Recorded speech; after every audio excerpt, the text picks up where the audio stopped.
Hello, everyone. Welcome. It is so very good to see you as we're getting this sorted out here. It is good to see you. Hello, hello, hello.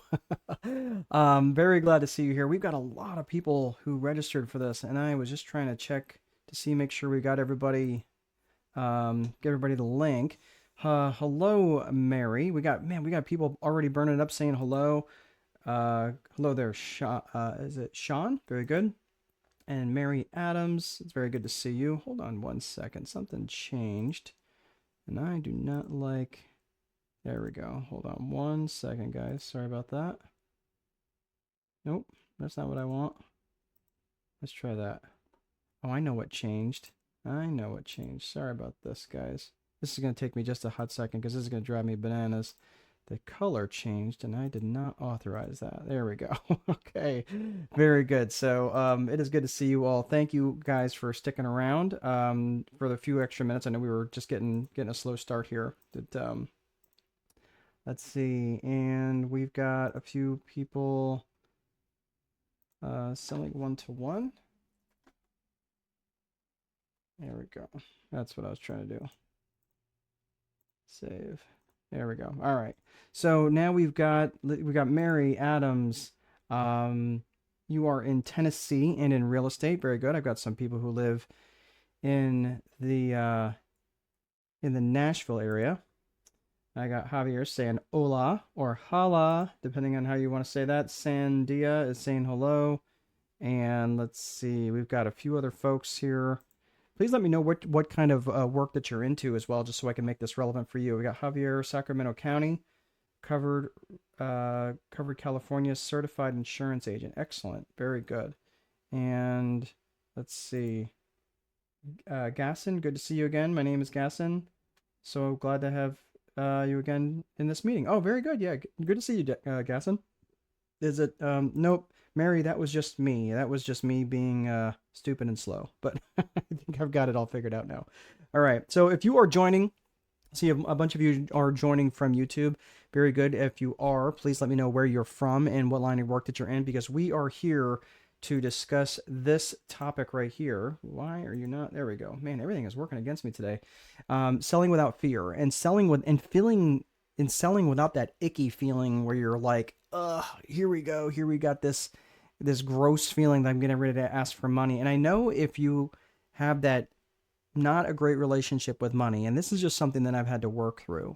So I just want to let you know that if you feel that like, oh my gosh, I have to ask them for money, and you kind of want to throw up in your mouth feeling when you get to that part of the selling conversation, I just want to encourage you. You can absolutely get past that. The hard part about that is you have to just do it. You have to kind of work through that on your own.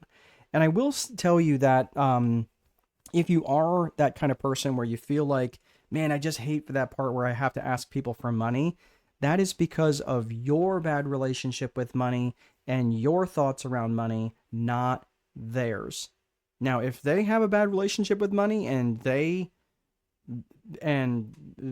kind of giving off some weird vibes, that's not your issue, right? Yes, you can help them feel better about it, but it's really not their it's not your issue, right? That's their relationship with money really doesn't have anything to do with you.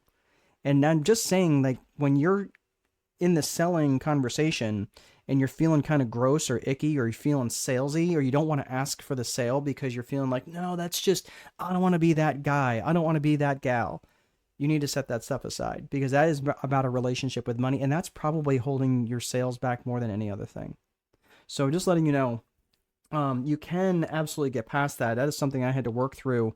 So yeah, so just want to encourage you there, Mary. I am not frozen up on my end, so hopefully um, you're sorted out on yours on your end.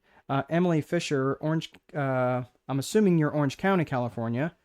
Staffing sales. I actually grew up in Orange County, New York. Actually, I grew up technically in Sullivan County, New York, but I spent most of my time in Orange County. That's where my friends were, at the Orange County Mall. All right. So for those of you, again, thank you for joining me. Thank you for letting me know where you're from and what kind of work that you're in, because I'm going to try to make this a little bit more relevant to you. And let me swap my screens around here. There we go. So this is going to be about selling, and it is there. I just want to make two main differences here between selling one to one and selling one to many. The difference in the selling environment between one to one and one to many is important, and the difference is in the number of transaction decisions. Okay, so we've got John. Um, let's see, West Covina. Um, Oh, very good, John. We're glad you could join us. Mary, what I would suggest is go back out and come back in because sometimes that does seem to help. I unfortunately, I don't think anybody else is reporting that it's been frozen on their end. But sometimes that does help. But if don't worry if you about missing anything. If you get back out, come back in. This recording, this replay will be sent to you in your email if you signed up through Eventbrite. So I just want to let you know that. All right. So selling one to one versus one to many, there are important differences. I'm not going to be talking about selling one to many. That was a session that I did a couple days ago last week. And selling one to many, it is similar in some aspects, but there are key differences in selling one to one versus one to many. And probably the biggest difference is that selling one to many is where you're often doing that from stage or you're doing that from a webinar where you're having all these different people who have different buying decisions, right? Where selling one to one, I could be selling it in a one to one conversation that might have 5 people on the other side of the table because they're all making one buying decision. They might be making that one buying decision for their company. They may be making one buying decision for their family, right? Like if they were all going to buy, let's say that everyone in that family, let's say they're all brothers and sisters and they were making a decision to buy a timeshare, right? Or they were making a decision to buy a piece of real estate, right, for their families to enjoy, right? That would be one buying decision. Whereas if I'm making, if let's say I have 50 parcels to sell and there are 100 people in the room, right? Now those are 100 different buying decisions, except there might be a buying decision. One buying decision might be between one single person and another buying decision might be between a married couple. So that's the difference between selling one to many, right, versus selling one to one is me having a conversation where it's the number of transactions that are going to be done on the other side of the table. So that's why I just want you to understand there is a significant difference. And that's probably the main difference because when you're speaking one to many, it's a little bit, there are some things to talk about. There are some different things to do. I'm not going to be getting into that really at all because I want to focus on one to one selling. And that is that. And again, it's got its nuances, but it is more important that you're recognizing that you might be selling to more than one person, even though it's considered one to one selling. All right. So, Adrian, sorry if you guys are having some issues. Yeah, it was frozen for me and I had to go out and come back in. Okay. Yeah, sorry about that, Mary. Hopefully you get that sorted out on your end. All right, so for those of you, again, who are just joining in, looks like I got a whole pile of people coming in from YouTube. Let me know where you're from and where you're at and what interest you have in selling. I'd like to know what, are you selling for yourself? Are you selling as a business owner? Are you selling in, you're just trying to learn more about selling? That's either way, it's great. Now, one other thing I want to make sure that you understand. Thank you, Adrian. Got it fixed. Excellent. Perfect. I'm glad you're all in here.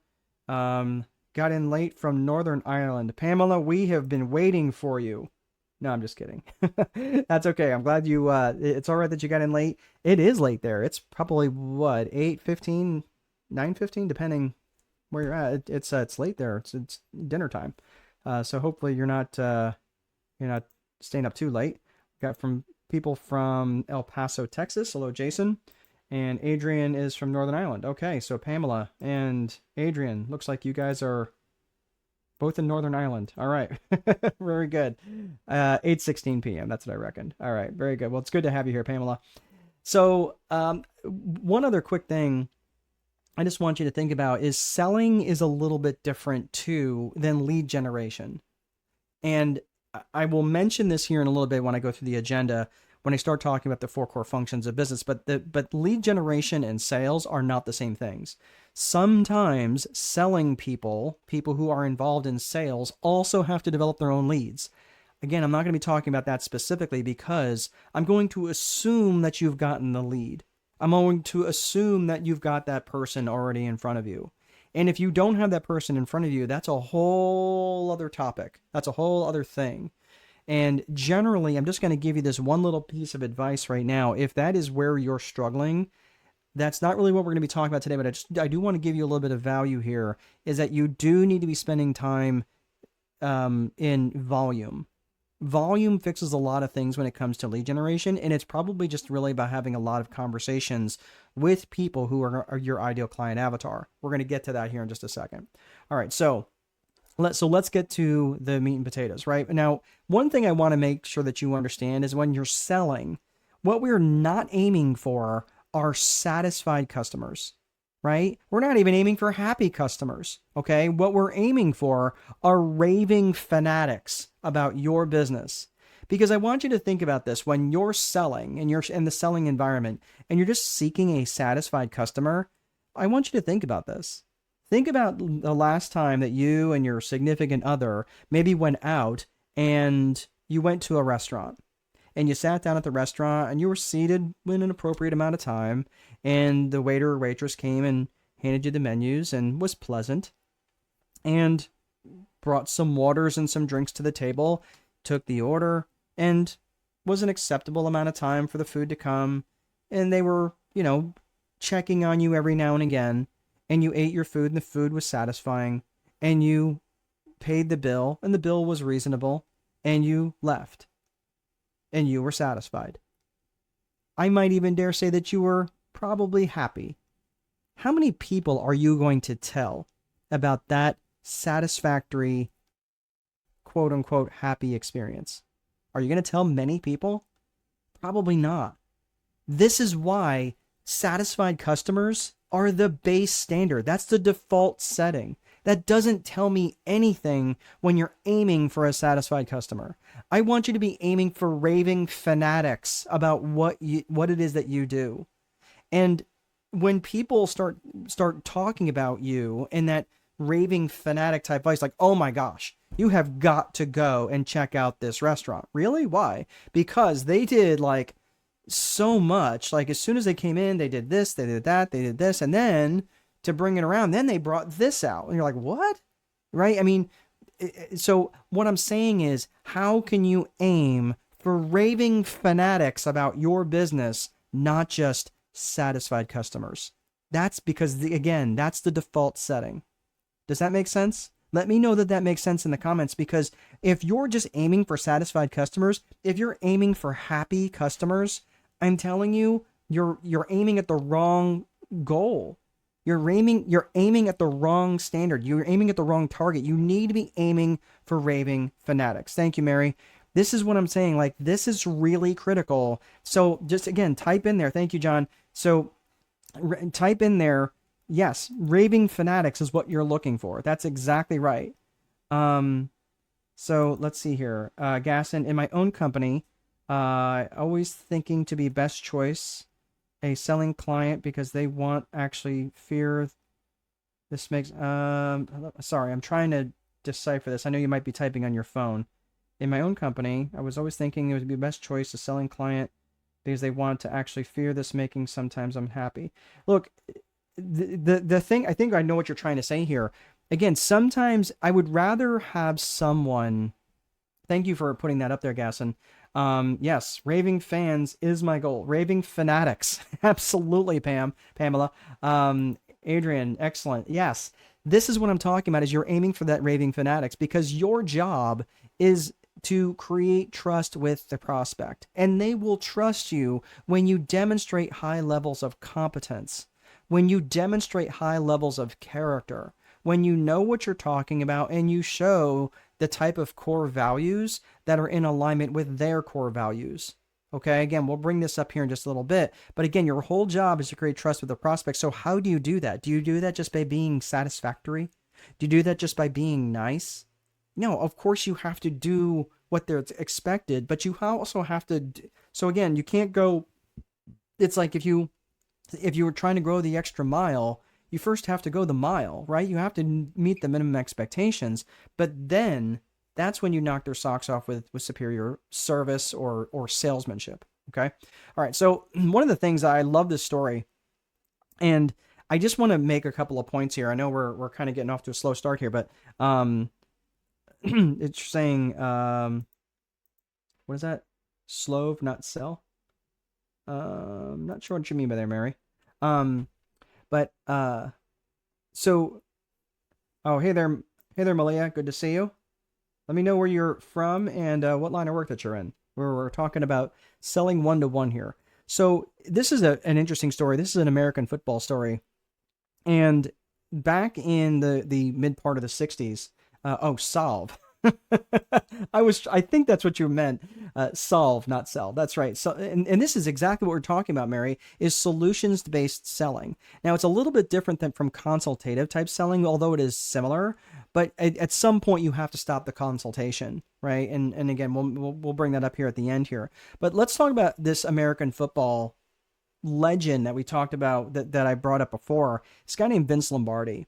And in the 60s, the guy was an absolute legend. And he's still a legend today. He was a coach for the Green Bay Packers. And it was interesting because they had lost the championship game going in from 1960 to 1961. And they they were just messing up. They were messing up on the fundamentals. And it was interesting because Vince Lombardi walks in, and he walks into training camp on, the 1961 season. And you got to keep in mind, Vince Lombardi at this point, he's been a coach for a while, but he stands in front of these men who have played football for most of their lives. I'm not saying like most of their adult lives. I'm saying that most of their lives these men had played, and these are hard men. Like, these are men who are in their 20s, 30s, some of them are in their 40s, and these are Green Bay Packers of the 1960s. These were hard men. And he stood up in front of them, didn't give them a death rattling speech. He just simply held a football in his hand, extended it, and said, "Gentlemen, this is a football." And he put it down, and he went about the entire basic training roster. Just, this is how you block. This is how you tackle. This is how you tie your shoes. This is how you put on your pads. And he literally, step by step by step, with these men who've literally played football most of their lives. Now, that takes some guts, because these men, some of them were Pro Bowlers. They played football for so long, and even one of the Pro Bowlers was said to say, "Hey, coach, can you slow down a little bit?" And guess what Vince Lombardi did? He smirked, and he went right back to work. He went right back to the basics. Now, here's the interesting thing. The Green Bay Packers never had a losing season while Vince Lombardi was a coach. And that is saying something. They won the championship game. They didn't always call it the Super Bowl, but they won the championship game in 1961, 62, 65, 66, and 67. 3 of those years were back-to-back, okay? So you got to keep in mind, in 7 out of 5 years they won. And they won the Super Bowl, right? So you have to understand, and what he did, every year, he readdressed the basics. So what I'm going to be talking about here in a little bit is we are going to be talking about some basic stuff. And I'm just going to let you know that you might be getting a little bored with it, but I'm just going to tell you, boredom comes from repetition. But I have no idea in the world how you achieve mastery without it. So some of this might seem a little basic, but you have to ask yourself, are you doing it? And when you're ready to proceed, you must align. You have to recognize that why most people hate selling, I'm using air quotes here, and they feel like they have to convince someone to do something that they don't want to do because you're being salesy, right? Or you hate asking people for money, or you feel like you're bothering people, right? It's like, oh, I've already followed up with them once. I don't know that I want to follow up with them again. Okay, we're going to be addressing all of this stuff here in the next probably 45 minutes. So probably go a little over the top of the hour, but I'm going to try to put the fries in the bag by about 1:15. All right, so let's get through this. So here's the agenda. We're going to talk about the Viper framework, which is, we're not going to go through the full Viper framework. It's just going to be, I guess this is especially important to you if you're a business owner, and that is what I wrote about in the Time Wealthy Advantage. I'll come back to that here in a second. We're talking about the 4 core functions of business, which are true for every single business. It has to be true, and these 4 functions have to intermingle, and they have to play nice with each other. We're going to talk about the discovery call, which is the call that you're going to set up in advance of the one-to-one selling call. If you don't set this up, I'm telling you, you're setting yourself up for failure, because the discovery call is absolutely a critical component to the selling process. And then from there, you're going to have the sales conversation, which is actually the sales call.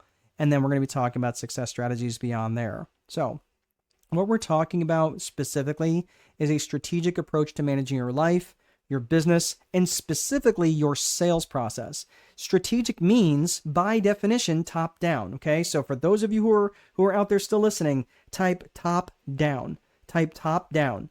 Top dash down. The reason why I want you to type top dash down, A, is because I know that you're listening, and B, so that you understand that strategic means top down.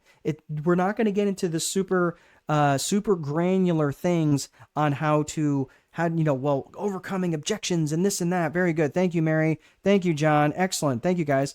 I appreciate you. And this is so important, because when you're doing this strategic approach, that means you're going to be covering everything. And if you do this right, you're not going to have to worry about overcoming objections and when they say this and when they say that. You don't have to worry about all of that stuff. That is so basic sales 101 that if you have to overcome objections, you've already lost them. That is such a bush league sort of thing to overcome objections. That tells me you didn't do something right on the front end. Okay. And you're going to see why this is coming up. All right. So, all right. So for those of you, again, you might be able to type, but just keep in mind, this top-down approach is really, really important. So everything I'm going to be talking about here in terms of the Viper framework is in this book here called The Time Wealthy Advantage. I'm not here to promote the book. For those of you who want to buy the book, you can go to, if you're in the US, you can go to strategicboardroom.com and you can buy it right in the front. Just click on it. There's a couple of offers in there. You can buy it straight from there. And there's a couple of other offers, and I can sign it and send it to you. If you're outside the US, I know we've got a few friends in Northern Ireland. If you would like to, if you'd like to order it from Amazon, that's probably going to be your best bet. I won't be able to sign it, but that's probably going to be your best bet to get the books that way. Amazon just has a much better fulfillment piece. Thank you, Adrian. Top down, exactly, and that is what we're doing. We're taking this top down approach, and that is what the Viper framework does, that I talked about in the Time Wealthy Advantage. Okay, so let's talk about the Viper method. The Viper method is a framework which is an acronym for vision, infrastructure, process, execution, and reporting. Vision is specifically where it is you want to go. And vision has two components. Vision has a personal vision component, and it has a business vision component. Personal vision is basically, where do you want to go, right? Where is it that you want your life to go? Adrian, where do you want your life to go? Mary, where do you want your life to go? John, what do you want your life to look like if it wasn't defined by income generation? Pamela, if your job description wasn't also a life description. Think about it. When you're in a backyard setting with a group of friends and you haven't caught up in a while, like, oh, what is it you do? And all of a sudden, now you have to give this job description as a life description. And I'm not suggesting that that's wrong. I'm just saying, what would you want your life to look like if it wasn't defined by income generation? Okay, so think about this. Now, let's say that you're going to put together this business vision, and now it's like, okay, cool, that's where you want to go. The business vision is reverse engineered to say, cool, then how are we going to get there? And the danger, like if you never stop and think about your personal vision and you only have ever considered your career vision or your business vision, well, the danger in that is that you've created a business vision before creating a personal vision. And the danger in that is you end up creating a life that exists to serve the business. Let me say that again.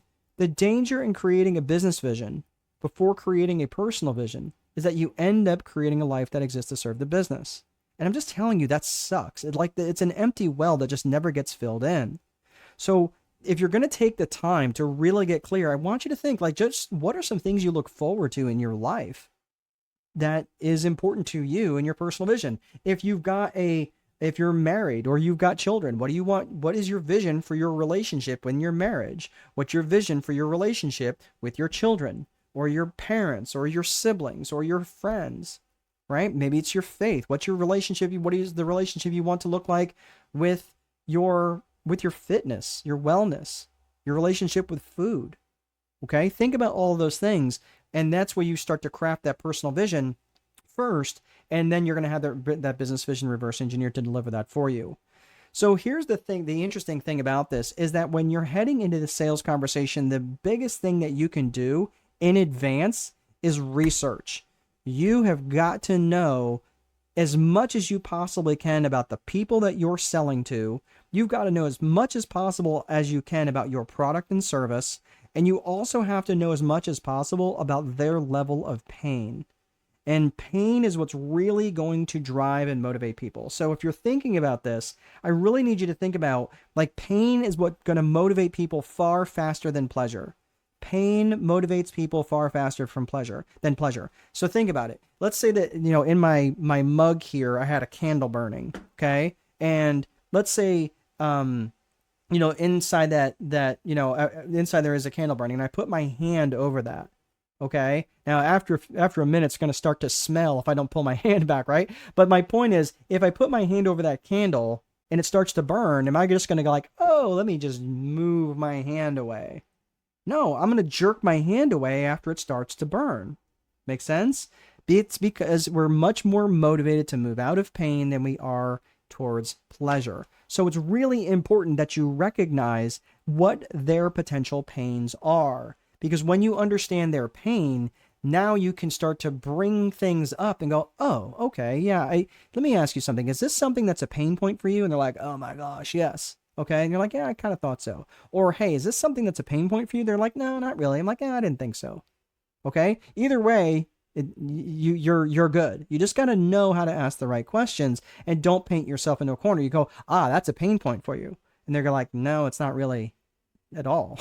And you're like, okay, all right, yeah, got that wrong. All right, well, I just maybe lost some credibility with you, right? So again, this is important. All right, so Gasson, very alike that, because I wanted to share again, business vision goes to best goal between customer and selling. Yes, I think so. I think what you're trying to say, and if I'm getting this right, I know you're probably typing on your phone again, is again, having that business vision really, really clear is important, but don't do that at the expense of not having a clear personal vision. Because again, I'm just telling you, that's an empty well that just never gets filled in. Let's talk about the business vision, the 3 C's of business vision. The 3 C's of business vision are defined business vision is defined by these 3 C's in this way.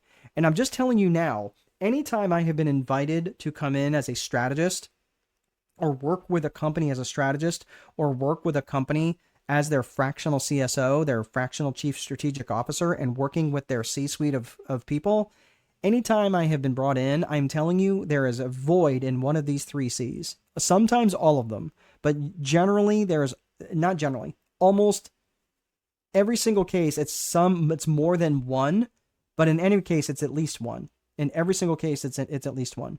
And those 3 C's are this: core purpose, core values, and client avatar.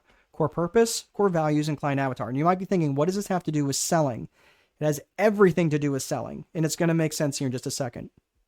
Your core purpose is, what business are you specifically in, and what problems do you specifically solve? And it's really important that you be very specific. If you're not very specific in this question right here, like I'm just telling you, if you're not clear in this, you are going to struggle in your sales. You know why? Because your person sitting from across the table is like, what are they really committed to? What do they actually do? And it might be clear in your mind, but it might not be clear in theirs. And if your core purpose, I'll give you an example. Now, this is where people say, yeah, but I do a lot of different things. Okay. Do you have a place where you bring your car to get work done? Yeah, probably. Do they do only one thing? Do they only replace your wiper blades and that's it? They're only specialists in replacing wiper blades. No, of course not. They probably can replace wiper blades. They could probably replace your blinker bulbs. They could probably change your oil. They probably could change your tires and probably put on a new muffler, probably do a tune-up, probably replace belts. You getting the picture? They have lots of different products and services that they can offer, and they do lots of different things across lots of different makes and models of vehicles. Does this make sense? But the core purpose is to work specifically and solely on passenger vehicles. Do they work on heavy trucks? Probably not. Do they work on recreational vehicles? Probably not. Do they work on helicopters? Probably not. Do they work on horses? I hope not. Okay. This is what I'm saying. Like the core purpose is when they're specifically dialed into that particular avatar. They are working and they do these certain things. Now, do they do transmission repair? They probably don't because that's starting to get a little bit too specialized. But some of them do only transmissions. Some of them will do only tires and mufflers, okay, or brakes, because those are faster in and out sort of things, okay? But this is where you have to be really specific about the core purpose of your business. And I'm telling you, if for those of you who are in, if you're an entrepreneur, and many of you have different ideas for different businesses, every time you get out of the shower, ask me how I know, you're like, oh my gosh, I got a new business idea. Yeah, I understand that. Well, that's why you have to be really cautious and really careful about your core purpose and make sure that that is very dialed in and very well defined. Let's talk about core values. Your core values are what matters to you about this business, and how would the world be worse off if you were no longer in business? Think about this. Your core values are, especially the core values of your business, are an extension of your core values. That's because your business is just an extension of you. So again, this is where you start to think. Now, let me know, and let me know in the comments. Have any of you ever lost a friend because they were heading down a path that you weren't willing to follow? Has anybody ever, maybe it was a loved one. Maybe it was a significant other. Maybe it was someone you were in a relationship with. And you're like, no, brother, no, girl. I'm like, I am not going down that path with you. You're heading down a path I cannot follow. And because it was a violation of a core value for you, you were willing to take action. Yeah, that sucks, right, Mary? Yeah. And this is the sort of thing where you have to recognize where, okay, so now I've got these core values, and generally they're easier to identify when there's like a violation of a core value. But sometimes we learn from our excesses on the good side, right? If there was a period in our life or a time in our life we would love to replicate if we could. That's what I'm saying. Like, these are the sorts of things that identify our core values. So think about this. It's important to define the core values. Well, why? Because you want to attract people who are in alignment with your core values. If you're in a selling situation and all of a sudden someone starts to reveal themselves that they are not in alignment with your core values, it's just like, hey, you know what? I just don't think this is a good fit. That's okay. Let him go. Let him go be a better customer for someone else. And that is, I'm telling you, have you ever worked for a boss that doesn't align with your core values? Have you ever worked with a customer that doesn't align with your core values? Oh my gosh, it's the worst. Just go away already. So this is why I'm saying, when you have someone who's in alignment with your core values, they are going to bring others that are like that. But this is why you have to define them, because the core values define your company culture, and your company culture and your company brand are inextricably linked. Your company culture is what is experienced by the people who work in your organization. The company brand is experienced by the people who buy from your organization. Does that make sense? So that's why you really have to take the time to define the core values, because that's what defines the DNA of your company. So we talked about core purpose, we talked about core values. Now let's talk about client avatar. The client avatar is who specifically and ideally do you want to serve? Who is that person? Sometimes it's a group, sometimes it's a couple. But what are their geographics, their demographics, and their psychographics? So when you're talking about geographics, it's about where they are. Their demographics is who they are. Are they married? Are they single? Do they have kids? Do they have no kids? Are they young? Are they old? Are they educated? Are they not educated? Are they rich? Are they poor? Whatever. Think about their demographics, and then think about their psychographics. And psychographics is how they think and how they buy. How they think and how they buy. So when you're thinking of psychographics, in addition to all the other things that I mentioned, you want to think about them in the context of ALIA, A-L-I-A. That is their attitudes, their lifestyles, their interests, and their aspirations and goals. Why would you care about this? Why would you care about understanding their attitudes? Well, what's their attitude on education?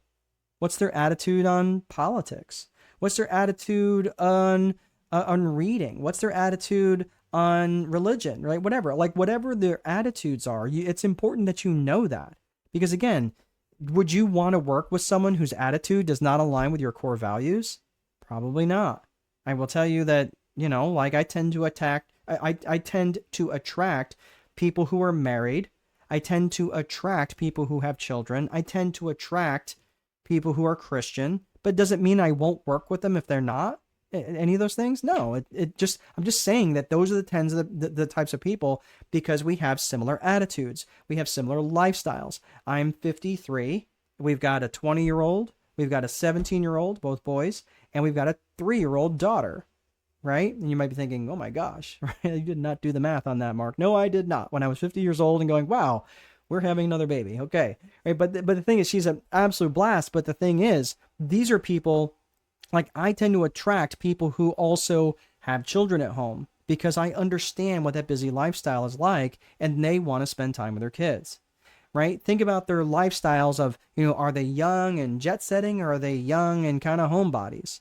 Are they old and they're grandparents and they want to spend time with their grandkids? Or are they old and all the grandkids are gone, they're off to college and they couldn't care less? Or are they don't have grandkids yet, so they're old and jet setting, right? They're running around the world, whatever. What's their interests? Are they into American football? Are they into European football? Are they into NASCAR? Or are they into Formula One? Know their interests. Are they into reading or art or whatever? So you know how to read them. You know how to reach them based on their interests and their attitudes, their lifestyle, their interests, also in their goals. If you understand their goals specifically, doesn't it make sense that you could sell to them a little bit more effectively if you knew their aspirations, if you knew that they always wanted to go back and finish up their college degree, if you knew that they wanted maybe at some point in their life wanted to have a child or have more children? Wouldn't that be important for you to know? Wouldn't it be important for you to know if they maybe wanted to retire by the age of 55? Wouldn't that be interesting for you to know? Yeah, all of this stuff would be really important for you to know. And all of these things make up the 3 C's of business vision. Like I said, anytime I have seen a hole in someone's organization, it's around one of these 3 things: core purpose, core values, and client avatar. So here's what I want you to do. If you do nothing else, and you think you just hate my face and you can't stand my voice and you can't stand one more second to listen to me, fine. Please take time to write these things down.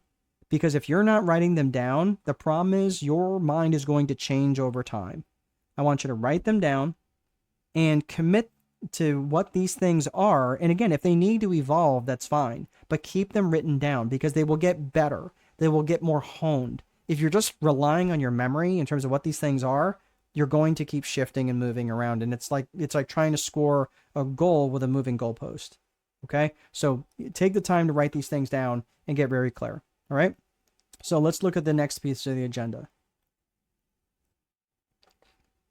We talked about, we talked about the core, the Viper framework. Now we're going to talk about the 4 core functions. The 4 core functions of business are pretty straightforward. They are lead generation, sales, operations, and accounting. And your customer's journey through your business happens in that order. And it's important for you to know that the lead generation piece is similar to, but it's not the exact same thing as selling. Yes, your ad copy or video sales letters or whatever it is that you're doing are attracting people, but that's lead generation. It's not until someone raises their hand and says, hey, Mark, I really am interested in that thing that you said that you're selling. Can we have a conversation around that and see if it's a good fit? Unless and until that's happening, you are not selling. It's all lead gen. So don't confuse the two. Lead generation and sales is really, lead generation is kind of opening the conversation. Sales is where it closes the loop. Okay? So lead generation, what it does is it lets the world know that you're out there through a variety of marketing approaches. It could be networking. It could be direct response type marketing where you're putting stuff out on billboards. You're putting stuff out, which is also considered outbound marketing. Outbound marketing is like interruption marketing, right? It's initiated by the firm, by the company. So it could be commercials on the radio. It could be commercials on television. It could be magazine advertising, right? That's interruption advertising. It's interrupting their day, right? Direct mail is also considered outbound lead generation. Inbound lead generation is more like SEO, like where people are like, hey, I'm really looking for a good bakery near me. They type into the Google, bakeries near me, enter, and then, oh, and it comes up with 50 billion research responses of bakeries near you, right? So you're like, okay, limit it to my town. Okay, so now it's limited to your town, and so now you're down to like 300. Okay, great. That's what SEO does, right? So that's inbound lead generation, where it's initiated by the customer, and now they are trying to find you. Okay, so just think about it from that perspective. It's like who initiates. So, but direct response marketing is where people see an ad and they go, hey, if you're interested in this, click here right now. It gets them to do a thing right immediately, right away. But the point is that lead generation, like I said, whether it's through advertising or networking or affiliate marketing or joint ventures, whatever it is, I want you to think about this. It lets the world know that you're out there through some sort of variety of marketing approaches. And you have to understand that effective selling starts in the lead generation function. Yes, there is a big difference between when they finally cross the line and say, yes, I'm raising my hand. I'm interested in what you're doing. Adrian, I'm interested in what you're doing. John, I'm interested in what you're doing. Malia, I'm interested in what is you're doing. I want you to show me. I want you to teach me what it is that you've got. So effective selling does start in the lead generation function, because here's why I'm saying this. If you start the sales function and it doesn't look anything like the lead generation that they experienced, it's going to be very wonky for them. It's going to be very bizarre for them. They're going to be like, wait a minute, why are you like, I'll give you an example. Let's say that your lead generation has the colors blue and white, like what's on my screen. And then you're like, cool, I'm going to buy something from Strategic Boardroom. And you click on the button and it brings you from a screen that's blue and white to a screen that's yellow and black. You're going to be like, am I on the right page? Did I get misdirected somewhere? What am I doing? So I'm just saying that the salesmanship part does start in the lead generation function. It has to be seamless. It cannot be one clunky thing into another clunky thing. But you're also, the reason I'm saying that effective selling starts, sorry, I got myself in my mouth. Effective selling starts in lead generation function because you have to deliver massive amounts of value to your client avatar. Remember, your whole job is to create trust with the client. And the way that you can create trust is through these trust triggers. Now, I'm going to give you a couple of ideas for triggers that help create trust. One of those things is through authority, by demonstrating authority. That could be through credentials. That could be through authorship, right? Like I've written 8 different books. I'm working on my 9th book now. And that gives me authority, right? Now, some people respect that authority and some people don't, but it doesn't matter. Like I still have legitimate authority in the space because of what I've written and all of the work that I've done around understanding and helping the small business enterprise. What about affinity type marketing? Affinity marketing is something like, let's see here. So Mandia is asking, sorry, I can't really see what you're saying. Hi, I'm from South Africa. I own my own barbershop. Well, welcome, Mandy. I'm sorry, Mandela. Mandela. Interested in asking a few questions. Absolutely. You're welcome to ask whatever questions you'd like, and I can, I'll be happy to answer them for you. So affinity type marketing, think of it like a shared interest, right? Remember back in the Aliyah, right? When we're talking about psychographics, right? So this is where you're starting to think about their attitudes, their lifestyles, their interests, and their aspirations. Well, affinity is those shared goals, or maybe a shared heritage, a shared geography, or a shared interest, right? That's where you have an affinity. Okay. Sometimes you can get an affinity from someone just because you've seen them often in advertising, right? You get an affinity for that individual. Demonstration, like I mentioned, is another way to demonstrate trust, where you are demonstrating competence, where you're demonstrating to them, hey, this is how my product or service works. This is how I can show you how this works. I can show you the studies that I have done, whatever. Okay. That's demonstration. Again, it's another way to trigger trust with your avatar. And again, endorsement is always good because generally an endorsement is by someone who is well known or well respected. You can get trust by demonstrating vulnerability. And sometimes it's just simply like, hey, look, you might say, look, I struggled in my business. I really struggled with XYZ problem until I figured this out. And now I'm going to show you how not to make the same mistake I did. That's also called a damaging admission, And you probably have seen people do that, right? You've seen influencers do that. You might have seen authors do that. Hey, I messed this whole thing up. Let me show you how I actually fix this. And again, another one is association. Association is by correlation or connection. So in other words, if they are connected to your local chamber of commerce or maybe some other association that they have where you have connected them, and because you trust that organization, thereby there's some bleed over, something called the halo effect, where they are also getting the benefits of that affiliation. Okay. So these are the trust triggers. Now, again, because it's really important to get to trust with the salesperson, or I'm sorry, with the individual as quick as possible. Utilize these trust triggers. Just use one. You don't need to use all 7. Generally, just 1 or 2 will do the trick to where they're going to lean in and want to at least listen to you. Now, again, the fastest way to create trust is to demonstrate competence. It's to demonstrate you know what you're talking about. And it's important that you demonstrate competence, especially around these 3 areas, around your core purpose, that you know specifically what you're doing, almost obnoxiously about what you won't do, that you demonstrate core values about how you will conduct yourself in business, and who specifically are you looking to serve.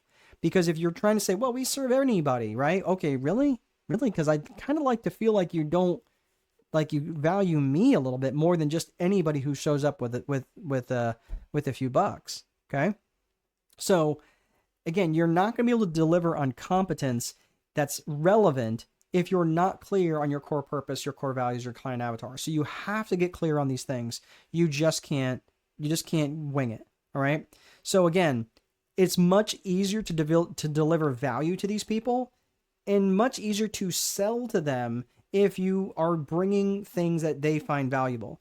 I want you to remember this. The market judges you by what you give away for free. The market judges you by your product samples. So you have to make your samples really high value. You can't just show up and give things away that your avatar is not going to find valuable. If they don't find it valuable, they're not going to want to come back. Like again, so let's say Mandla, right? Let's say that you've got some sort of hair lotion or tonic or something that you're going to put in their hair, okay? And you're saying, hey, it really strengthens the roots. It makes your really glossy or whatever. I don't care, whatever the look is, right, that you're going for. Okay, great. I can give you, a splash of it for free, and if you'd like some, the bottle is only an extra $20 or whatever, right? So you can do that. You can do that by give them a good value, and then again, it's like giving them one potato chip and then letting them buy the whole bag. So you have to make the sample high value. If they don't value it highly, they're not going to value it. So it's important that they value it, not you. And this all gets to the crux of what I mentioned earlier, which is about solutions-based selling. It is similar to consultative-based selling in that you are acting to a certain degree or like a consultant. But I will say this. I don't necessarily want to be a consultant for them, because that is an empty, like that can be a train with no end. Like they can just keep coming back to you and back to you and back to you and back to you and never buying. So what I don't want to end up, this is if you have a hard time setting boundaries, and I used to, but I don't now. Like if someone says to me, hey, can I get on a call? Look, yeah, let's get on a 15-minute discovery call. If it makes sense to work together, we'll figure that out. But if someone wants to keep abusing that, I will happily cut them off, because I need to be fair to everybody, and I need to be fair to myself first and foremost. But solutions-based selling is saying, hey, look, even if I'm not the solution that you're looking for, let me help you find a solution. And I will tell you, reciprocity works amazingly when I have helped someone, even if it's not through my product or service. they always remember me and they will do their very best to try to repay the favor. So, um, so let's see here. So, Mandela, yeah, I just opened my new shop as I was previously working under someone. So now I'm having challenges bringing new people in. For now, it's mostly old clients of mine. How do I master leads? So, this is a good question. This is not a salesmanship problem. This is a lead generation problem. Okay. So I'm going to make a distinction between, and I made the distinction earlier between lead generation and what we're talking about one-to-one selling here. So what I would recommend, I don't think I have it on the schedule yet, but I think I'm going to be, it's going to be next week, that I'm going to be teaching marketing magic, and marketing magic is all about lead generation. So really the main thing that you're having trouble with is leads. What I would suggest is going back to your current book of clients right now and saying, hey, I've got some capacity. Who do you know that you could be bringing to me? Right. And maybe give them 50% off a next haircut or something like that. If they bring you a lead that you close, that's totally fine to do. I don't like discounting my value, but I will absolutely do it if it makes sense. And I say, look, the reason I can do that is because I have to spend money to market. And if you bring someone to me and I can give you 50% off the haircut, right? Off your next haircut. So if someone comes to me, make sure I know who it is, make sure they mention your name, and I'll happily give you 50% off, right? So that's something that you can do that helps bring back those leads. Now, again, you got to knock the cover off the ball. You got to be on your game for these new clients. But again, that is a really, really good way to fill your book of business with your existing clients, So that's why. And also what I would say is, are you creating raving fans, man? Are you creating raving fans, or are these just people who are just satisfied customers? Because if you're creating raving fans, they should naturally be bringing people to you. Okay. So put that onus back on you. Very good. Good question.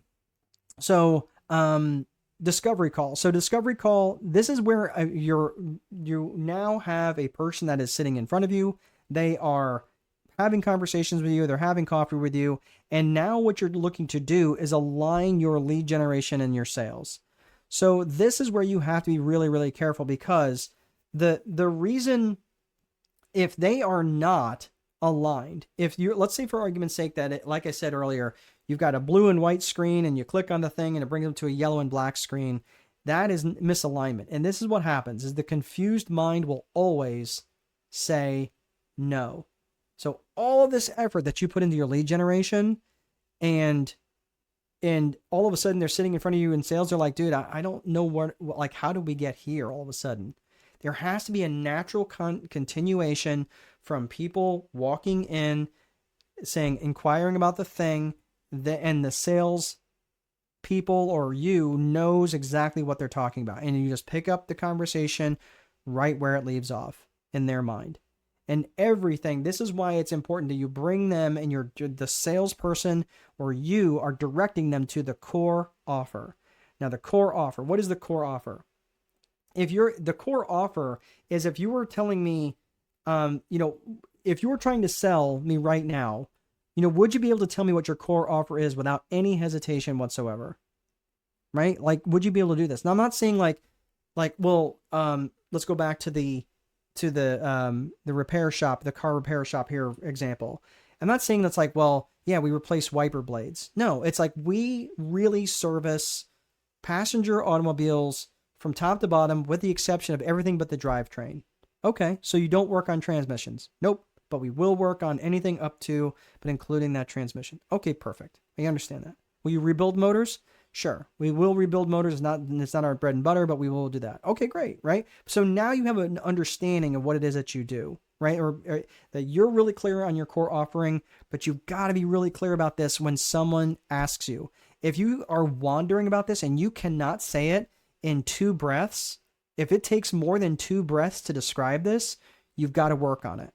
You really have to work on what it is that you do. Really, what it is that I do in terms of my core offering, I educate small business owners, specifically who are married, have children, and are busy, and they have no end in sight. I can help them make more money, and I do that through education. I know exactly what it is I do, and I know exactly what it is that I'm looking for, because my core offering is so clear. And I know I do it through education, I do it through coaching, I do it through mentoring, I do it through like all sorts of different aspects. And I know exactly what it is I do through a strategic boardroom. It took me a while to get there though. And it still gets refined a little bit along the way. And I've got it written down. It's on a note card right across, right. I had to take it off my keep a nice clean top, but desktop, but it's sitting over here to my left because I review it multiple times throughout the day. I don't want to forget what that is. So here's what I'm going to give you a quick example. All right. So I want you to think about this. And these are 15 reasons why people will buy. Okay. So I'm going to take this, I'm going to take myself off the screen so you can take a screenshot of this, and I'm going to take a sip of water. All right. So here's what I want you to do. There are 15 reasons, probably there's more, but we'll just say there's 15. And the reason why people are going to want to buy is because they want to make money. They want to save money, save time, avoid effort, right? They want to make things easy. They want to escape pain. That could be emotional pain, physical pain, sometimes spiritual pain. They want more comfort in their life. They want better health. Better health could, by the way, that could become by means of less stress. They want to gain praise. They want to feel more love. They want to increase their status with their tribe. People will buy for truth, especially if they have felt lied to in the past. That's a key component to buying for truth. They will buy for growth, especially growth in their knowledge, growth in their faith, right? Growth in their wellness. They'll buy just because something is new. They'll buy for novelty. They will buy for more certainty or more perceived control. And they will buy to be in contribution to others. So here's what I want you to do. Here's your homework.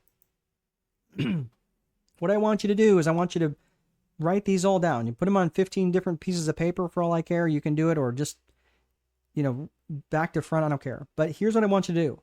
I want you to come up with as many reasons how you directly or indirectly help people make money. I want you to come up with as many reasons as possible. Fill up a page, if possible, of all the ways that you directly or indirectly help people make money.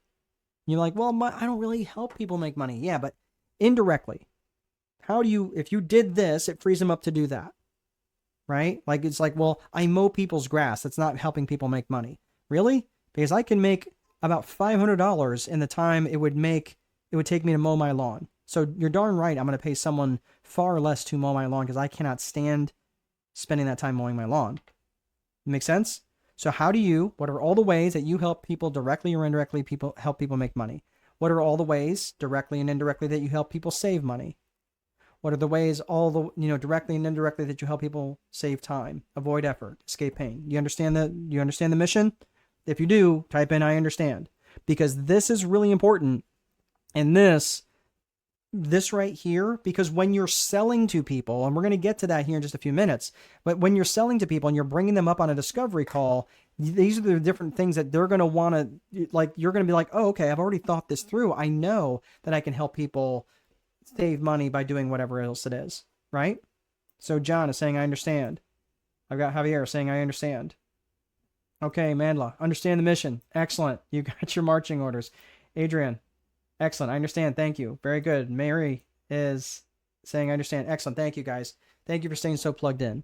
So let's get to the discovery call. The discovery call, Jason saying, I understand. We've got Pamela. I understand. Excellent. Thank you, guys. All right. So now you've got the 15 reasons why people will buy. Now we're going to head into the discovery call. The discovery call is pretty straightforward. It is not a big, long, sucky call. It's pretty quick, actually. 10 to 15 minutes at the most. So what you're going to do is you're going to qualify your prospect with this discovery call. And this is it. So this is where someone calls in and says, hey, I'm interested in whatever it is you have. Now, if you have a lower priced item, or someone's like you have a retail store and someone's coming in, obviously you don't have time for this, right? But you still should qualify them in upfront, which is kind of working as a discovery call. So here's the questions that I'm going to ask. So I'm like, hey, so what gets you calling in today? How can I best help you? What's bringing you into the store? these are the first questions I'm going to ask. So first and foremost, how soon are you looking to address this? Like, is this something you're looking to solve right away? Or is this something you're just kind of shopping around for? This is important for you to know right now because it's also going to let you know how much time to invest with this person. Because otherwise, they're just going to suck the life out of you with how much ever time you're going to be willing to devote to them. Right? So again, how soon are they looking to address this problem? That's a very, because they say, oh, well, probably within the next couple of months. Okay. All right. That doesn't mean like leave now, you're dead to me. Okay, cool. Now you kind of getting a gauge, or like, I've got to get this solved right away. Okay. Very cool. I have some bandwidth, or, well, let's talk because I might not be able to help you, but we'll figure that out. The second question, what kind of budget are you working with? Okay. And I will ask this. I wrote it up here. I would never ask the question this way. I just wrote it up here academically so you can understand the nature of the question. I would never say, well, what kind of budget are you working with to solve this problem? I would never ask it that way. You sound like an idiot. So what I would say is, what kind of budget are you working with? Do you have a budget in mind? That's way more natural. That's way more colloquial. You don't want to be like, hello, sir. What kind of budget are you looking to solve this problem? Again, it's so fake. I would sound ridiculous saying that. So I just want you to understand why I wrote the question that way. The third question is, okay, cool. Can I ask you, and this is absolutely critical, especially for a high ticket purchase. Now, what's high ticket? It depends. It's in the eye of the beholder. Some people might view a $200 purchase as high ticket. For me, high ticket is anything that is generally $5,000 and above. In your market, it's just going to be different. So I say, who are all the decision makers? If it's a lower ticket purchase, generally I'm not going to ask the question. You're going to have to kind of figure that out because I don't know that for your market. And literally, we've got people from El Paso to Ireland, which is humbling, and South Africa, right? So I can't say for certain what all those different markets are. I mean, I'm a smart dude, but not that smart. And I would even be arguing how smart I really am because probably don't really think I'm that smart. I'm just saying, I'm just letting you know, you've got to have some discernment there. Okay. So ask, who are all the decision makers? Why do you think I want to know this? Why do you think I want to know this, especially if it's a high ticket item? Because if I know the decision makers now, or if let's say someone's standing in front of you and they're coming in there to buy a car, like, hey, is there anybody else that needs to be involved in this decision? And they're like, nope, it's just me. Okay, cool. And they pop out, well, I really need to talk to my accountant about it. I really need to talk to my wife about it. I'm sorry, I'm confused. I thought you were the one making the decision here, right? So I do hold them accountable to that because I'm sorry, I don't like being lied to, and I won't lie to them. I don't expect them to lie to me. So I'm just saying, and I will say that. I will say, hey, is there any other person that's involved in this decision? Only because it's just easier if we have one conversation. I understand you're kind of in discovery mode right now or whatever. I will ask that question and I'll let them know why. I'm just trying to say, like, because if I have this idea and you say it and it's all of a sudden this telephone game and stuff gets missed in translation. So that's why I do bring that up and make sure that I understand who are all the decision makers and where will they be during the sales call. Number 4 is, have you ever worked with someone in my industry before? This is a critical question. Have you ever worked with someone in my industry before? And the reason why I ask this question is because regardless of the answer, it tees me up for the next set of for the next way that I'm going to be talking to them. Okay, so this will make sense here in a second. So if I say, hey, so I'm a strategist. Have you ever worked with a strategist before? And you say yes. I'm like, cool. How did that go? Right? How was that experience? Oh, it was great. Good. Blah, blah, blah. Okay, cool. Let me tell you how I work. Okay. Or have you ever worked with a strategist before? And they say no. Okay, cool. Well, let me tell you how I work. Make sense? Either way, both detours bring me right back to the same point. Cool. Well, let me tell you how I work. Oh, you've worked with someone before? Cool. Let me tell you how I work. Oh, you haven't worked with a strategist before? Cool. Let me tell you how I work. Either way, it brings you back to that point. Does that make sense? That's really important because you have to be able to get back to a point where you're talking about what it is that you do. You have to get back to a point rather than otherwise you're going to be wandering around in conversation talking about football games or the weather or some nonsense, and your job is to advance the sale. Yes, you can be friendly. Of course, you can have pleasant conversation along the way, but you start wandering back and forth in the like your job as the sales professional, and that your job as the professional is to advance it towards the ending, either disqualifying them as a buyer or moving it towards the purchase. One or the other. Not talking about pot roast, not sitting in their kitchen for 9 hours and they're wondering like, okay, hey, we gotta go to bed. Are you gonna leave? And there's been salespeople who are like that. They just kind of wear people out through attrition. Okay. Sean put in a late. I understand. Thank you, Sean. All right. So this is where I'm talking about in the discovery call, and I do this in like maybe 10 minutes, 10, 12 minutes, really. The last thing that I will do, and this sounds really, really bizarre, is, again, keep in mind, people are usually contacting me and saying, hey, I'm interested in whatever. Okay, cool. I walk them through those 4 questions, and I'll say, hey, listen, I just want to ask you something right now. Would it be okay? I work a lot by referral. Would it be okay if, not right now, but in the future, that I asked you for a referral? And the reason why is because I get a lot of referrals from people who I really work hard for, and it's important that I give you a little bit of time to think about who that is. So in the future, would it be okay if I asked you for maybe someone that you could refer to me? Now, I do that in sorts, and I'm kind of a little wonky with it just because I'm out of context. But really, the way that I would do that is if you were asking it from me, I'd say, hey, look, I'm just letting you know, I work my tail off for people as a strategist, and and as a result, I get a lot of people who refer business to me. So here's what I'd like to ask. Not asking you to make a referral right now because you don't know me yet, but I'm going to work my butt off for you. And whether we end up doing business or not, I would like you to think of maybe someone that you could refer business to me in the future. Would that be okay?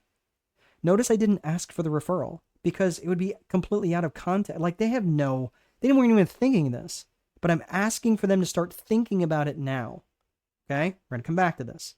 So this is why, again, you want to start thinking about this during the discovery call. So again, let's think about why people hate selling, right? They're feeling they have to convince someone to do something they don't want to do.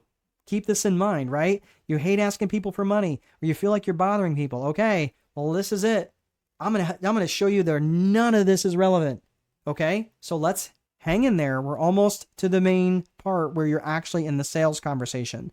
So let's say during that discovery call, cool, we've had the discovery call. All right, great. So there's decision makers available. Yep. Okay. So how about next Thursday at 2:00? Great. I'm leading up to this. I'm following up with them. I'm making sure that they're going to be there. And great. It's now Thursday at 3:00 or whatever. And now I'm in the sales conversation with them. I'm continuing the conversation that started in the marketing approach, and I'm continuing in all these different ways. Now, here's the framework that I'm going to follow this. And this framework is bonding and rapport, the upfront contract. I want to discover their pain.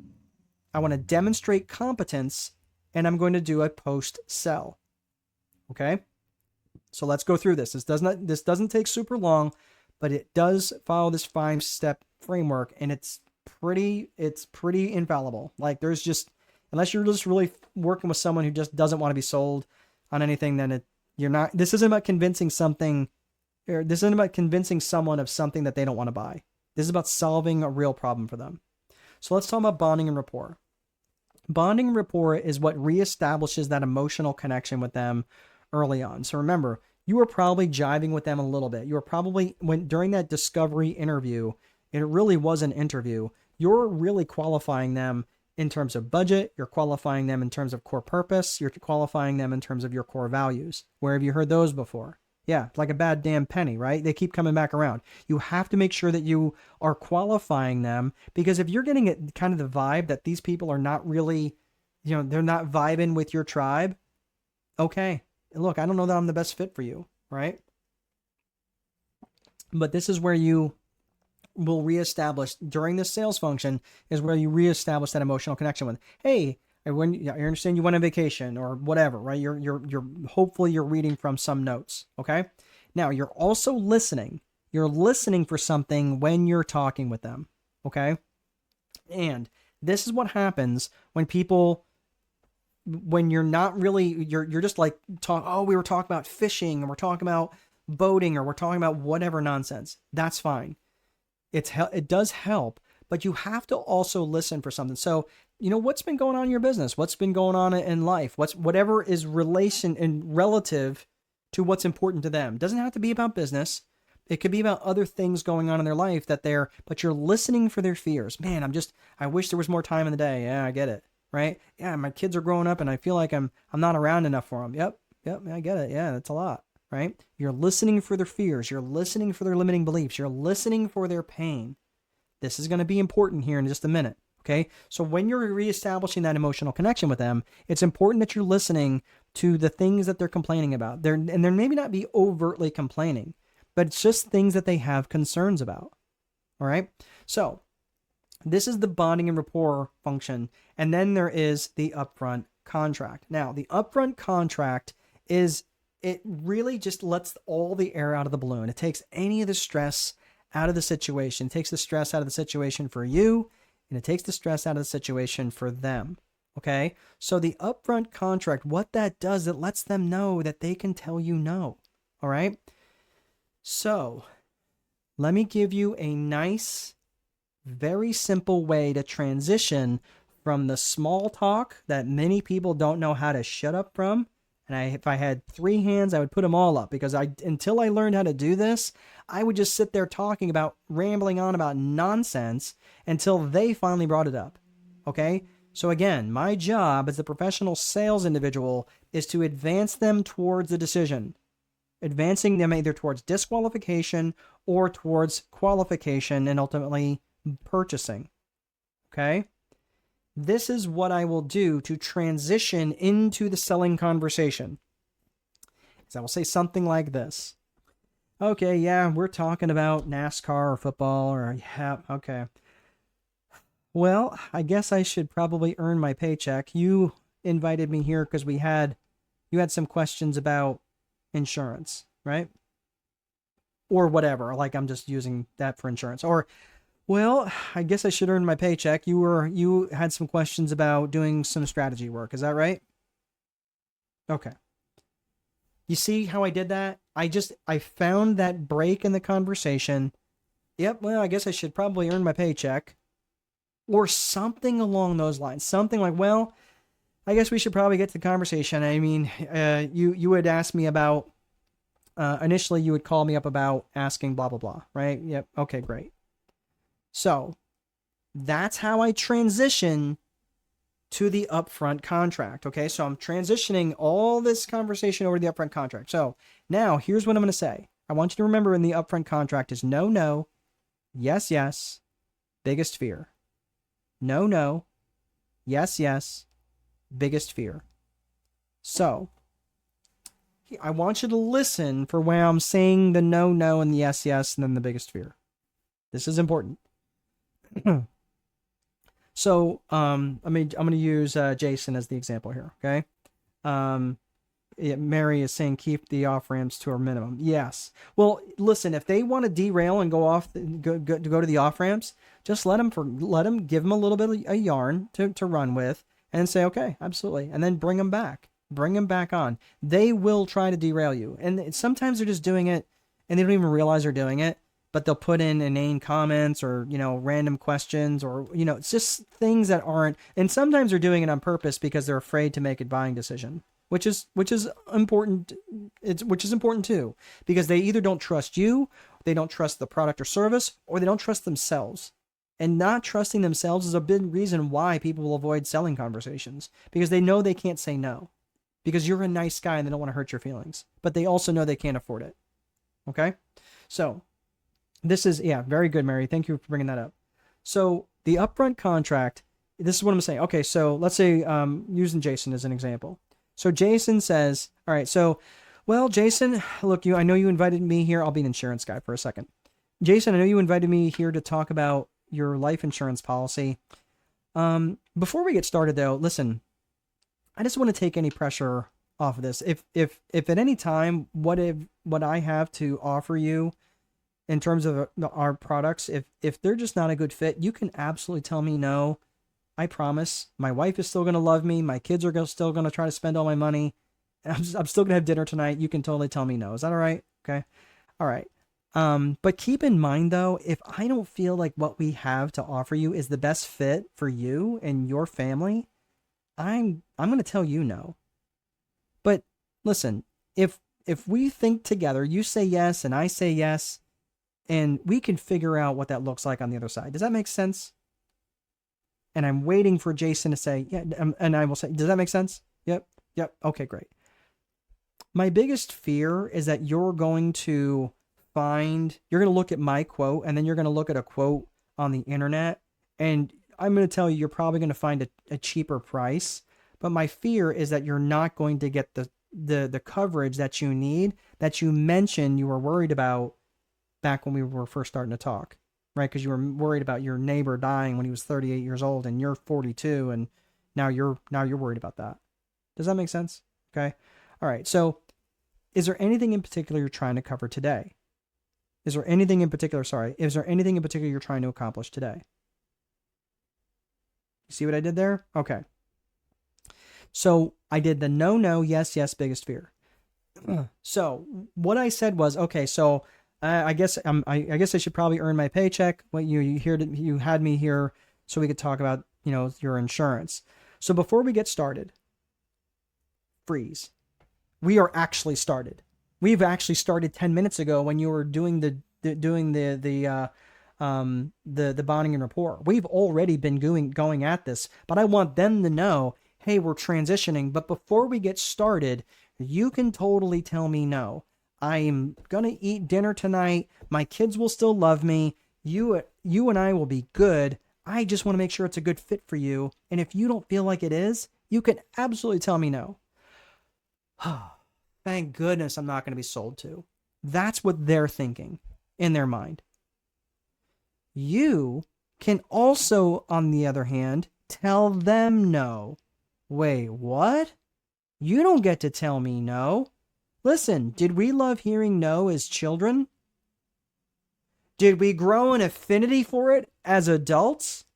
No to both answers. And that's why I'm saying this no, that second no, is absolutely critical.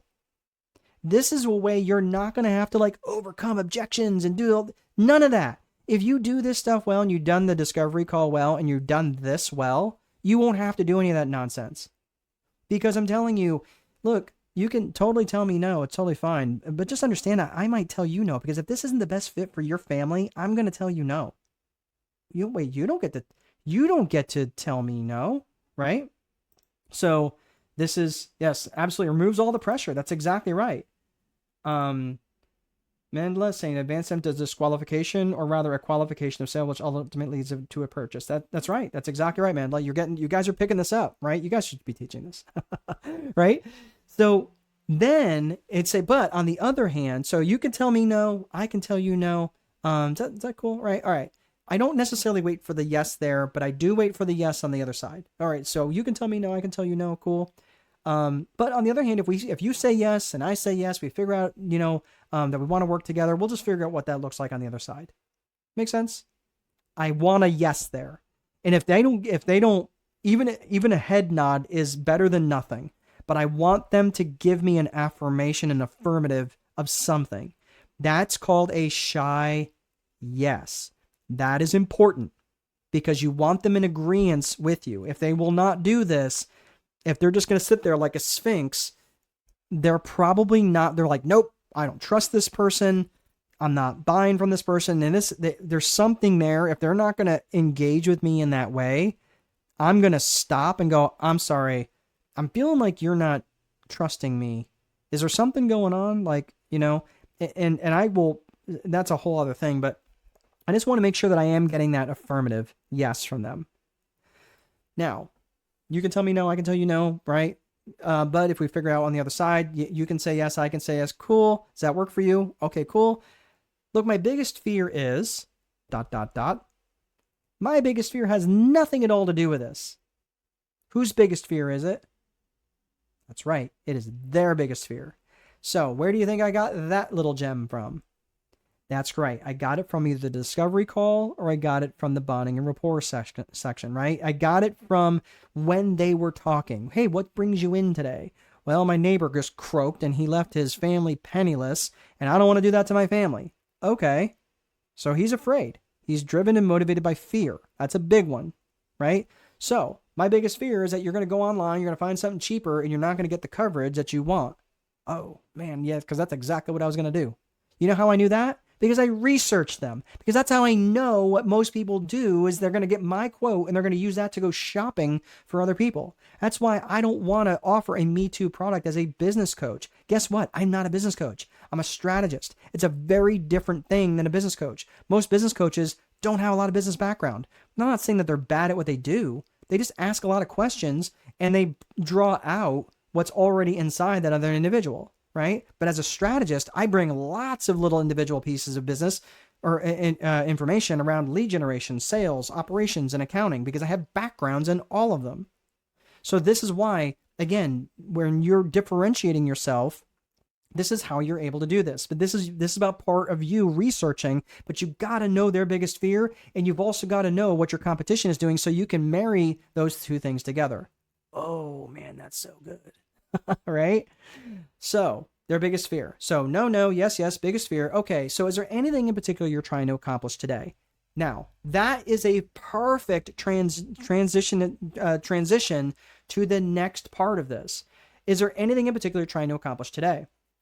Yes. So when you're saying, well, whatever it is they say, well, I'm just looking for the price of green tomatoes, whatever.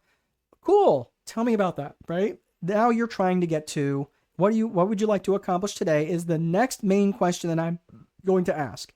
So from there, what I'm looking to do is just uncover their pain. So tell me, and all I'm doing is asking questions. I'm being massively curious and I'm listening. So tell me more about, like you mentioned that you were really worried about your neighbor dropping dead and you're not, like, I know I have my reasons, but why would it be important for you? It's important that I know why these are important to you so I can structure a policy that's really going to be the right thing. Well, I've got 4 kids. I got this. I've got that. Okay, cool. Well, is there anybody else important to you other than your family? You know, I never thought about it. I'm really worried about my church because if I don't give up money, my church, I don't know that they're going to be able to because I make a lot of money. Okay, cool. Tell me more about that. Right? Now, again, when you're doing this, you can use what's called a 3T story format. Is where it's called a title, triggering event, and transformation. The title, triggering event is transformation. It's really straightforward. Is, okay, cool. I was 5 years old and my mom told me not to touch the stove because it would burn my hand.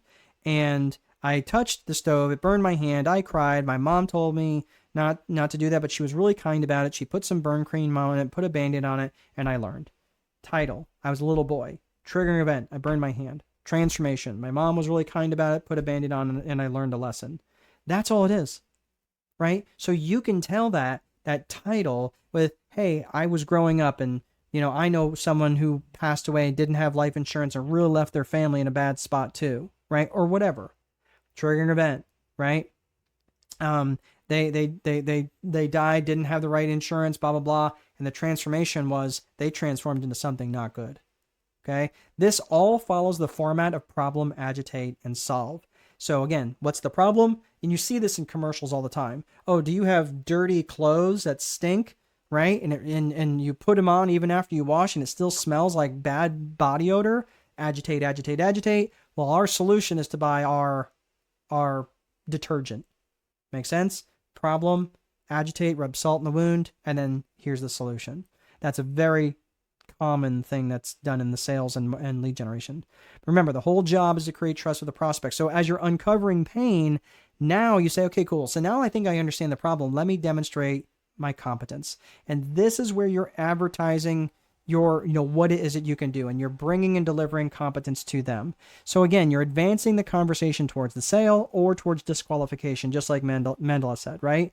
So that's what I'm saying. You're constantly advancing this towards towards a yes or nope, I'm sorry, I don't think you're the best fit, right? Now, when all the questions are answered, okay, and this is it. Are you ready for the big close? Oh my gosh, I got to ask for money. No, no, none of that. None of that. Okay? So, answered the questions. Okay, cool. So we talked about this. We talked about this. Is there any other questions that you have? They look at one another. No, I think that's it. Okay. Well, how do you want to proceed?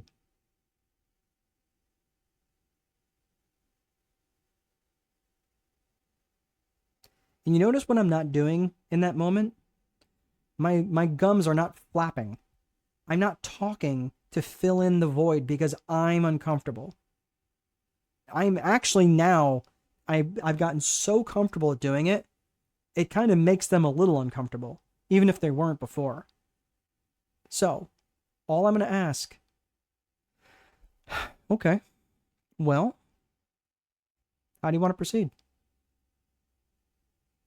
And when I ask that question, it's important that I stop talking. I need to give them time to think. I need to give them time to justify in their head or think about whatever they need to think about or whatever. And that is probably the hardest part for most people, especially if they have felt uncomfortable during the sales process. So I'm just saying that this is such a powerful thing to do. And I'm just telling you, it's really, really powerful. So again, we've gone through the bonding and rapport, and generally what will happen is you've gone through the bonding rapport, upfront contract, uncovering the pain, demonstrated the competence, and you'd said, okay, cool, how do you want to proceed? And they will either say, well, what are the next steps? Or, well, we have to think about it. And I might think at that point in time, like, okay, I respect that. Is there anything in particular you have to think about? Right? Because you asked a lot of questions. And they might say, well, we don't make big ticket decisions this quickly or something like that. Or we really, like, okay, so from what I understand, and this is where I go back to their earlier information. Okay, I understood you were looking to make a decision right away, right? Okay, cool. So just understand this is a decision you're probably making in the next couple of days then. All right. Yep, absolutely. Okay, perfect. So when would you like me to follow up? Right. and how would you, so I would set an appointment right then. Like, okay, cool. So you want me to set up a follow up. And if I have done my job, yes, there is of course going to be people that are going to say, well, I just don't make these sort of decisions. And to me, what I will do sometimes is I'll say, well, to me, that sounds like you're not interested. And that's totally fine. Right? That's totally fine. But I just want to know, like, what is it about the product that you don't like? And if I say that, now they're like, no, it's not that. I literally just do need to make it. You're asking for $50,000. I need to make sure, yes, that this makes sense. Okay, fair enough. So I want them to defend that position a little bit. Not like beat them up for half an hour. I just want them to really stand and own that. And then, so then when I do call them, say, tell you what, I'm going to call you back on Thursday at 4:30. And listen, if you make your decision prior to that, you can just send me a message and say, hey, look, we decided we're not going to go with you. Okay, perfect. No problem. I do respect that. When we talk on Thursday, I just want to know, like, if that's going to be a decision that you're going to make. Because otherwise, which I respect. I understand that you may be going with someone else. You're looking for something different. I totally understand that. Right. And a lot of times they're kind of tipping their hand in terms of which direction they're going in at that moment in time. So at that point in time, if they do say yes, and they say, yep, well, what's the next step? I tell them what the next step is. And now I go to post sell. We are almost done. I know we're going a little long, but we're almost there. So now I'm going to say, okay, cool. Listen, before we sign the contract, before I run your card, before I take your money, let me just ask you one quick question. Why are you okay to move forward right now? Why are you okay to move forward right now? And the reason I'm going to ask this is because, right, you have to recognize that people will buy logically, they'll buy emotionally and justify logically. I'm asking them in that moment to justify logically. Because what's going to happen, as sure as God made little green apples, they're going to go back home and they're going to say, yep, I bought a new whatever. And then the neighbor is going to be like, dude, you totally got ripped off, right? And it's important that they have that justification already baked in the cake for when they start to have buyer's remorse. It's important that you know that now. And I'm telling you, every time I've done this, I've never had an issue. Anytime I have not done this, I can't say I've always had an issue with it, but the issues come up when I don't ask this question. Okay. So I always want to ask this question in advance. So the last piece here is these different success strategies. Look, you have to follow up with them. You have to follow up, follow through, follow them, follow. You have to continue to follow up with them until they just give you a hard no. Like, hard no, don't call me back, I'm going to call the cops, right? Right? But people will respond to something known as the peak end rule. People remember the peak of your experience and they remember the end of the experience. So it's really important that you bring a positive end to the experience, right? One way or the other, okay? So just keep that in mind as you are walking these people through this sales process. So again, especially if they have bought, you need to make sure that they're having a really positive experience. All right. So here's just a couple success strategies and we'll put the fries in the bag for today. You have to bring massive value to these individuals. And I mean, bring value. The market judges you by your samples. They judge you by what you give away for free. So even if they don't buy from you, bring something to them that they might value. It doesn't have to cost you a lot of money. It doesn't have to cost you any money. It just might be something that they may value and are appreciative that you're like, oh, cool. Like, hey, I hear there's a fishing tournament coming up. Are you signed up for it? They're like, oh, wow, I didn't hear about it. Thanks for, yeah, I knew we talked about fishing and you love to fish or whatever. Yeah, I just thought that might be something interesting to you, right? Okay, great. You're bringing them value. You're valuing them as a human being. Make sure that you're aligned your lead generation with your sales. You cannot do this without alignment. Otherwise, you're just going to be wasting a lot of money in lead generation and you're going to be very ineffective in your sales. Bring solutions. Yes, you can consult a little bit. I don't have a problem with you consulting a little because that helps you demonstrate competence. But you have to draw a line in the sand and those boundaries and you bring some solutions, but let them figure out how to implement the solutions. That is not your job. All right. And then the last part is have a support system. So we'll talk about the support system here in just a second, but hey, what do we still need to do? What did I not cover? What do I not cover?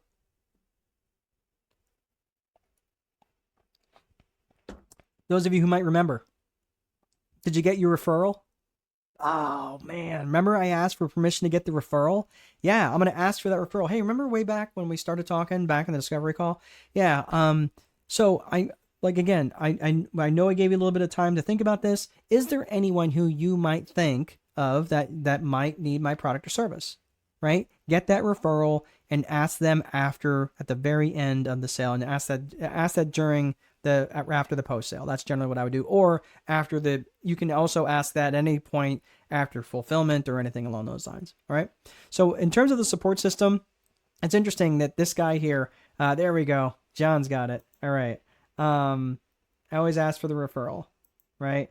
Glasson is saying, just like price, contract customer, my partner in Amazon is always publishing any product, course, and contract signed. Yep.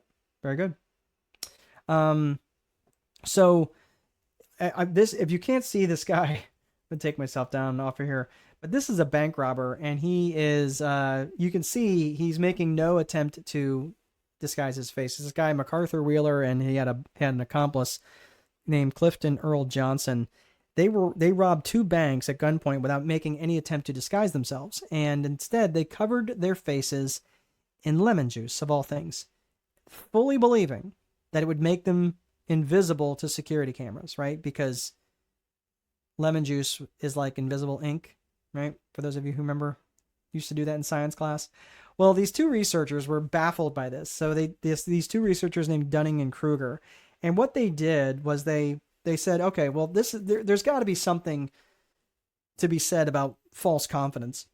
And this is how false confidence plays a role for many people, including business owners. And most people everybody starts down here at the bottom left, where confidence is very low and competence is very low, right? You don't know much and you're not very confident.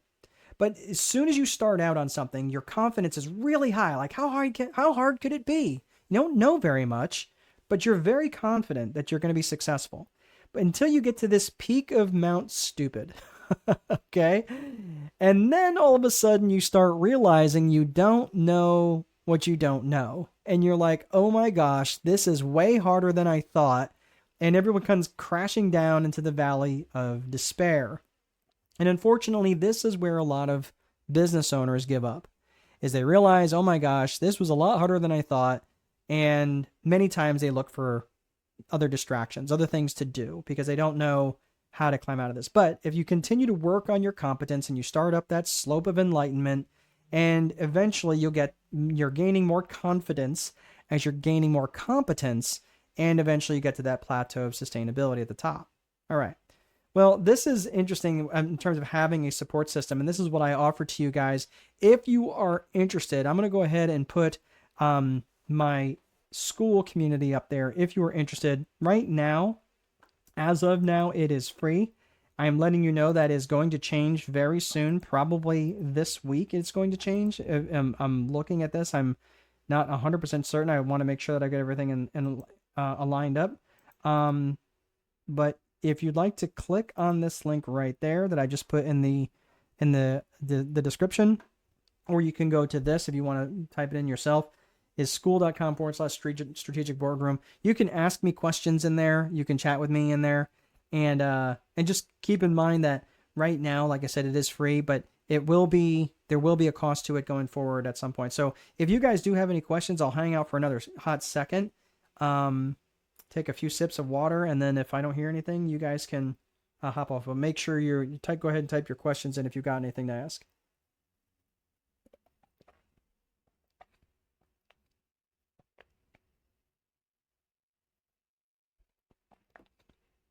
All right, I'm not seeing any questions. All right, well, thank you guys for sticking around. And I know it always takes a second or two for people's questions to come through. John, it is truly my pleasure.